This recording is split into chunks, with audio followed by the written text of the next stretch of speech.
안녕하세요, 픽브로스입니다.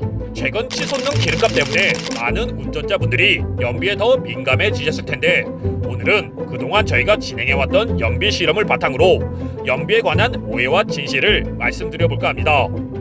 우선 연비에 대한 첫 번째 오해는 연비를 위해서는 에어컨을 끄고 창문을 열어야 한다는 얘기입니다.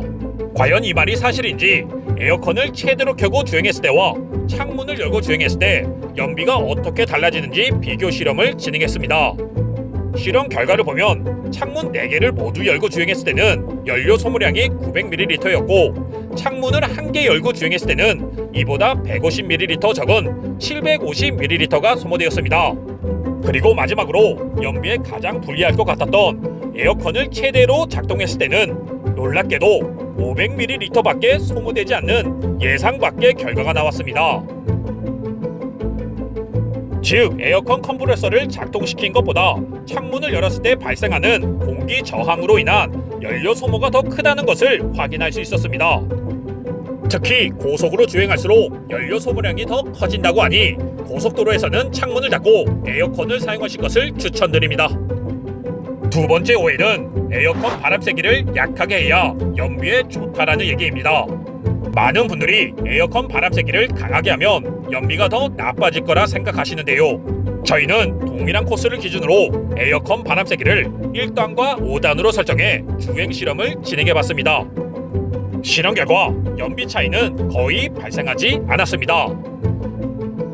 그런데 바람 세기가 아니라 설정 온도에 따라 연비 차이가 발생할까라는 추가적인 궁금증이 생겼었습니다. 그래서 에어컨 설정 온도를 18도와 24도로 설정한 뒤 동일한 코스를 주행하며 연료 소모량을 비교해봤습니다. 실험 결과 18도 설정 시 연료 소모량은 1280ml, 24도 설정 시 연료 소모량은 1270ml, 단 10ml 정도의 차이만 발생했습니다. 즉, 설정 온도에 따른 연비 차이도 크지 않다는 것을 확인할 수 있었습니다. 다만 전문 자료를 살펴보면 설정 온도에 따라 약 1에서 3% 정도의 연비 차이가 발생할 수 있어 너무 낮은 온도보다는 약 24도에서 26도 정도로 설정하는 것이 연비와 쾌적함에 있어 적절한 온도라고 합니다. 그리고 세 번째로 버스나 트럭 같은 큰 차량 뒤에 바짝붙어 주행하면 공기 저항이 줄어 연비가 좋아진다는 얘기입니다. 일명 슬립 스트림 효과라고도 얘기하는데, 과연 실제로도 연비가 좋아지는지 한 번은 앞 차량 없이 단독으로 주행하고 또 한 번은 앞 차량에 최대한 붙어 주행하는 방식으로 비교 실험을 진행해봤습니다. 그런데 그 결과는 조금 의외였습니다. 앞 차량과의 간격을 맞추기 위해 가속과 감속을 반복하게 되면서 오히려 연비가 더 나쁘게 나타났습니다. 이론적으로는 앞 차량과의 간격을 약 5에서 10m 정도 일정하게 유지하면서 80에서 100km로 정속 주행을 할 경우 공기 저항이 줄어들어 연비가 개선될 수 있다고 합니다.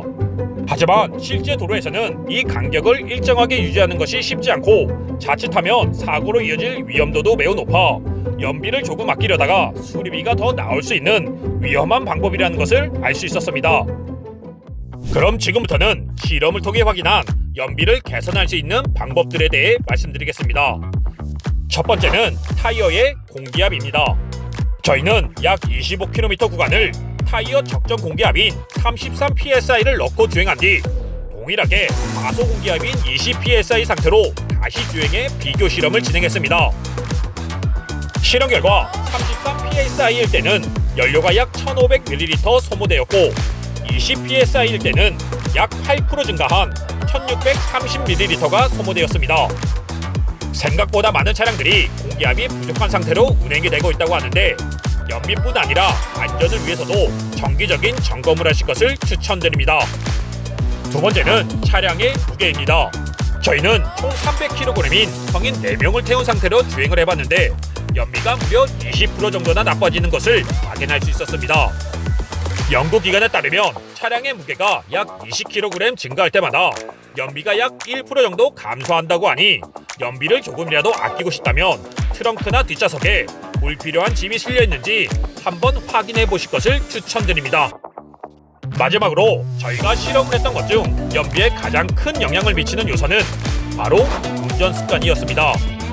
저희는 제네시스와 벤츠 차량을 이용해 급가속과 급제동을 최소화했을 때와 그렇지 않았을 때의 차이를 비교하는 실험을 진행했습니다.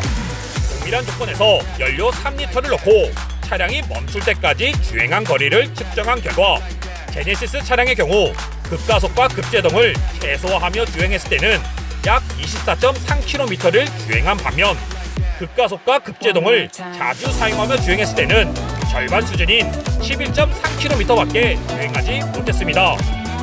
벤츠 차량 역시 급가속과 급제동을 최소화했을 때는 32km, 반대로 급가속과 급제동을 반복했을 때는 약 14km 주행이라는 비슷한 양상을 보였습니다. 저희는 4년 전에도 운전 습관에 관한 비슷한 실험을 진행했었는데 그때도 역시 연비가 약 30% 이상 저하되는 결과가 나왔었습니다. 지금까지 수년간 여러 차례 연비 실험을 진행해본 결과 그 어떤 고가의 연비 개선 제품보다도 운전 습관이 가장 중요한 요소라는 것을 자신있게 말씀드릴 수 있을 것 같습니다. 이번 영상이 고유가 시대에 조금이나마 도움이 되시길 바라며 오늘 영상을 마치도록 하겠습니다.